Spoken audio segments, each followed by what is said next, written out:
ఆయన శమభస్మ రాసుకుంటాడు. నిజమే, మీరు ఉజ్జయిన్ వెడితే తెల్లవారుజామున ఇప్పటికీ కూడా శవభస్మాభిషేకము అని జరుగుతుంది. ఎందుకు ఆయనకి అలా అభిషేకం అంటే, ఓరి పిచ్చివాడా, నేను నేను నేను అని నువ్వు చెప్పినటువంటి ఈ శరీరము తుట్టతుదకు ఏమైపోతుందో తెలుసా? ఇప్పుడు బూడిదైపోతుంది. నీది నీది అని నువ్వు అనుకున్న ఈ శరీరము కూడా తుట్టతుదకు బూదిగా మారిపోతుంది.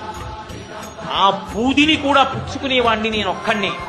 కాబట్టి నువ్వు జీవించి ఉండగానే నీ భావములను నా వైపు తిప్పితే, నీ పుర్రెలో నన్ను ఉంచుకుంటే, అందుకే మహాకపాలేశ్వరుడయ్యాడు, నీ కపాలమునందు నన్ను ఉంచుకుంటే నీవు శాశ్వతుడవుతావు. ఏదైనా బూది కావాలి, బూది ఏమవుతుంది? ఇంకేమవుతుంది?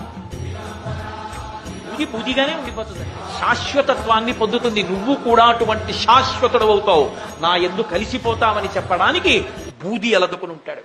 కాదు కాదు, విభూతి అంటే మహదైశ్వర్యము అని అమరకోశం.